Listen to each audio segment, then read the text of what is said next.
Mesdames et messieurs, bonjour et merci de nous rejoindre pour cette édition matinale de la revue de presse.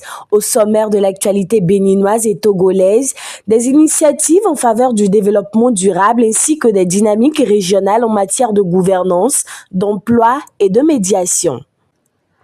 À l'heure où les défis environnementaux appellent des réponses structurelles, l'économiste du Bénin informe du choix du Bénin de miser sur l'économie circulaire comme levier de transformation durable. Le gouvernement béninois a officiellement lancé le 4 février 2026 à Cotonou le plan d'action pour l'économie circulaire du Bénin avec l'appui de la Banque africaine de développement et de ses partenaires. Cette feuille de route vise à intégrer la circularité dans les politiques publiques afin de renforcer la gestion des déchets, promouvoir une production et une consommation responsables et créer des opportunités économiques locales.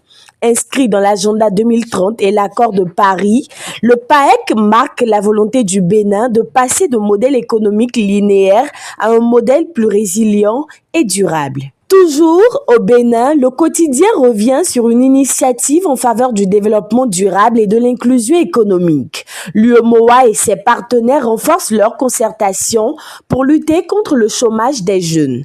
La commission de l'UEMOA a reçu le 3 février 2026 à Ouagadougou une délégation de l'Organisation internationale du travail afin d'échanger sur la mise en place d'un programme conjoint pour la période 2026-2030.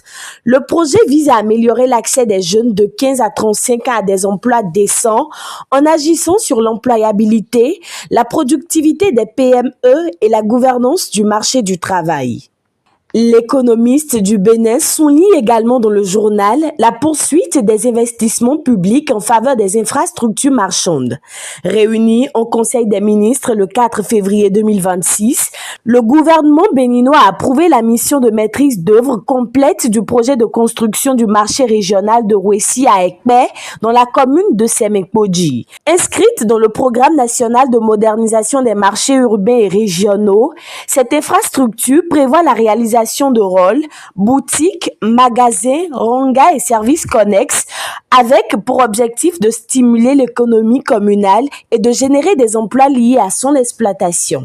Au Togo, ce jeudi, la politique de l'emploi évolue vers une approche centrée sur la qualité du travail selon le journal spécialisé. Le Togo fait le choix de placer l'emploi décent au cœur de sa stratégie de développement et de cohésion sociale afin de garantir des conditions de travail respectueuses des droits, une rémunération équitable et une protection sociale renforcée. Cette orientation repose notamment sur des réformes du marché du travail, le renforcement des compétences, la promotion de l'entrepreneuriat et l'élaboration de nouveaux programmes pays pour le travail décent 2026-2030 avec une attention particulière accordée aux jeunes, aux femmes et aux personnes vulnérables. Et pour refermer votre édition matinale, l'économiste du Togo s'attarde sur l'actualité diplomatique africaine.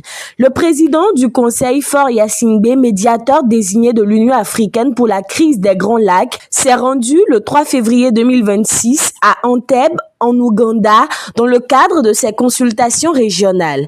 Cette mission a permis d'échanger avec le président Yoweri Museveni et les membres du panel des facilitateurs africains afin d'évaluer l'état des discussions et d'identifier les points de blocage. C'est sur ces informations que se referme cette revue de presse. Merci pour votre attention et votre fidélité.